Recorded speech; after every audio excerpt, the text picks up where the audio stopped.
You know, we often come to these things looking for an answer, or the right answer to a question, to a problem. But I want to start today with a question. And that's the question of why do we, as individuals, as systems, as communities, accept the fact, capitulate to the fact that school sucks and sucks big time? Why have we accepted that as a community, as learners, and as families? You know, it did for me. I was one of those kids, you know. I was one of those kids who had such a hard time sitting still in elementary school that I grew up chilling out with the janitor in the hallway, right? I was one of those kids who had such a hard time keeping his mouth shut in middle school that I grew up on a first-name basis with Shirley, the receptionist in the principal's office, right? And in high school, I was one of those kids who had such a hard time learning to read, and specifically reading out loud, that I spent most of my high school experience hiding in the bathroom to escape reading out loud with the tears streaming down my face. You know, I was told many things by school. I was told by a high school guidance counselor in Manhattan Beach, California, when I was 14 years old, that I'd be a high school dropout. I was told by a guidance counselor in my old school in Denver, Colorado, that I would end up flipping burgers for a living and being incarcerated. But none of those things happened for me in my life or in my education. Opposed to flipping burgers, I ended up a graduate of Brown University, which you may or may not know is an Ivy League university. Opposed to being incarcerated, I ended up the author of 2 books. So I have done many, many things in my brief life, with the exception of flipping burgers or being incarcerated, right? And when people hear about that journey of change, I'm asked all the time, Jonathan, how'd you do it, right? How could you go from a 6th grade dropout who could not read at 12 years old to an Ivy League English major? How did you do that, Jonathan? What drugs did you take? And where can I buy some, right? I know that's the question on your mind, and I want to answer that question briefly with you, because the reality is I went on a journey of change because I had people in my life, educators, parents, and myself, who were committed to a learning revolution in my life. And I think we need that learning revolution more than ever. And I want to tell you what that learning revolution can be if we have the courage to reimagine education for all kids. You know, in my life, the learning revolution was first and foremost about rejecting the idea that school should socialize compliance or conformity. That was a big part of my education, you know. I was told all day long that I was the bad kid in school. I was told that on the first day of kindergarten to the last day of 12th grade. And I was told I was the bad kid for one simple reason, and that's because I couldn't sit still well, right? That school desk, thinking about it right now, it makes my hands sweat. It makes my throat choke up, right? Let me immerse you into my relationship with that school desk for a moment, right? And it is a fraught relationship, you know? This is 1st grade, 12th grade, Brown University, doesn't matter. I see that school desk, and before I even sit in it, my hands start to sweat, right?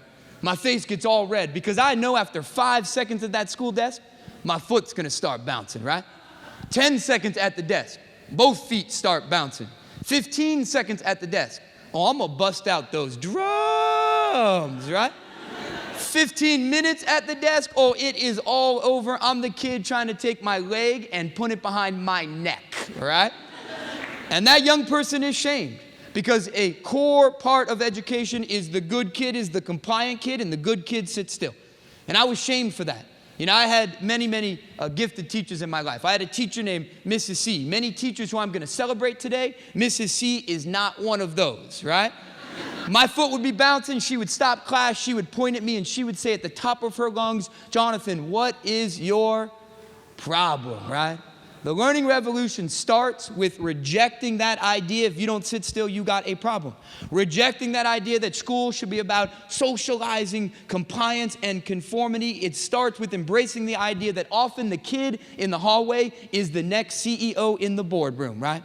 The learning revolution also starts with rejecting a narrow definition of human intelligence. You know, if you don't got an academic brain, school sucks for you. You feel dumb all day long. Not only do you feel dumb, but you find yourself in the stupid group now, don't you? Who remembers the stupid group from when they were growing up? Anybody? Who remembers the reading groups when they were growing up, right? Let me ask y'all a question. Was it ever hard to tell which group was the stupid reading group in your school? You had the blackbirds over here, you had the bluebirds over here, and then over in the annex trailer building, right? You had the sparrows, you know? Come on now, everybody knows the smart group and the stupid group. Let me put it this way. When I was growing up, everybody knew that my group was the stupid group because my group was a bird that did not fly, okay? It was an ostrich and it ran quickly, right? And I grew up reading See Spot Run, and everybody knew that the condors were the smart group because the condors were reading War and Peace, okay? We are told there's one way to be smart. And if you don't got that one type of brain, if you don't read well, spell well, do school well, something is wrong with you. But I'll tell you something. Some of the smartest people I've ever met in my life, they didn't read well, they didn't write well, but they could rebuild that car engine from scratch, right? Intelligence is not one thing, but many things. It's not singular, it's multiple, and the learning revolution is about you finding out what makes you a smart, what makes you an intelligent human being. We need this learning revolution more now than ever because we're facing as a community entrenched social problems, and it's going to take creativity and entrepreneurship to solve those entrenched problems. But the problem is that the next engineer who's going to create a solution to global learning, they're not going to come from a classroom that's doing drill and kill instruction. And the next entrepreneur who's going to create jobs is not going to come from a classroom that's telling kids they should fill in bubbles on a standardized test. We need to reimagine what education can be. We need to refuse to accept that school sucks, and the learning revolution starts with you when you don't come to places like this looking for the right answer, but you come to places like this learning to ask the right questions. Thank you all very much, okay? Take care.